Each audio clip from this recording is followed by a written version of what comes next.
તો સરહદી વિસ્તાર વાવ તાલુકાના અનેક ગામડાઓમાં વરસાદી પાણી ભરાઈ રહેતા સ્થાનિકો હવે ત્રાહિમામ પોકારી ઉઠ્યા છે। કેવી પરિસ્થિતિ છે જોઈએ અમારો ખાસ અહેવાલ। વાવ થરાદના અનેક ગામડાઓમાં ધોધમાર વરસાદ પડતા 3 દિવસ બાદ પણ અનેક ગામડાઓના ખેતરો અને રસ્તાઓમાં વરસાદી પાણી ભરાઈ રહેતા ખેડૂતો, પશુપાલકો અને વાહન ચાલકો પરેશાન થયા છે।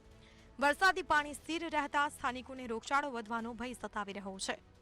एक तो पानी निकाल करो पास पानी कंजिक से खूब रेवरा तो से नहीं ना तुम्हें बड़ा रहा पानी पड़ी से रेव चमचे मछली मरी से खूब छोकरा बीमार पड़ी गया है और निकाल करो तो हारू से કેટલા સમયથી પાણી ભરાય? समय तो कोई 10 વર્ષથી તો ભરાયેલું છે। દર ચોમાસે ભરાઈ જાય? દર ચોમાસે ભરાય છે। વાવના મોરખી ગામના આ દ્રશ્યો છે। તળાવની નજીક આવેલા અનેક રોડ રસ્તા ઉપર પાણી ભરાયા છે। 50 કરતા પણ વધુ ઘરોમાં આજે પણ 2-2 ફૂટ સુધી પાણી ભરાયેલા છે। ઘર વખરી પલળી છે। શું ખાવું, શું પીવું, પશુપાલન કઈ રીતે કરવું તે એક મોટો સવાલ છે। ખેતરમાં પાણી ભરાઈ રહેતા પાકને પણ નુકસાનની ભીતિ સેવાઈ છે।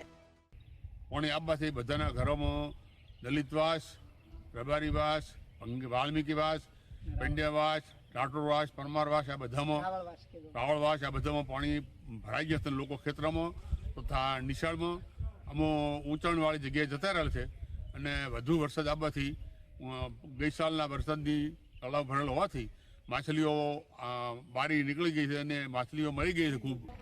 સાહેબ પાણી ભરાઈ ગયા છે આખી ઊંઘતા નથી। કેટલા સમયથી ભરાય છે? વર્ષો વર્ષ પાણી ભરાય 2-3 વર્ષથી સાહેબ ભરાય છે પાણી। ચોમાસાનું જે ચોમાસાનું પાણી તો સરકારે કાઢ્યું નહીં કોઈ। અત્યારે કેટલા વિસ્તારમાં પાણી ભરેલ પડ્યું? અત્યારે તો ભાઈ સાહેબ ઘણા વિસ્તારમાં અમારે જે આ પાણી વરસાદી ચોમાસું આવે ત્યારથી જ માણસોના 1000 જેવું થઈ જાય છે। જેમ કે ઘણું પાણી અવારનવાર આવી જાય તો માણસોને ઘરમાં જો રહેવાની જગ્યા રહેતી નથી, બહાર જ નીકળવું પડે છે। લગભગ 5-5 ફૂટ અંદર ઘરમાં પાણી પ્રવેશ કરી જાય છે। ખૂબ જ તકલીફો રહે છે। ગામમાં જેમ બને એમાં પાણીનો નિકાલ માટેનો પણ સગવડ કરે એવી અમારે ખાસ કરીને સરકારને સૂચના છે। અત્યારે કેવી તકલીફ પડે ને કઈ જગ્યાએ પાણી? અત્યારે સાહેબ અમે અડધી રાત અડધા તો ઊંઘતા જ નથી, ક્યારે વધારે વરસાદ આવી જાય। વાવ થરાદ જિલ્લો આધુનિક બનાવવાના દાવાઓ કરવામાં આવ્યા છે ત્યારે વાવના અનેક ગામડાની આ સાચી તસવીરો જોવા મળી છે। તંત્રના અનેક દાવાની પોલ આ દ્રશ્યો જ ખોલી રહ્યા છે।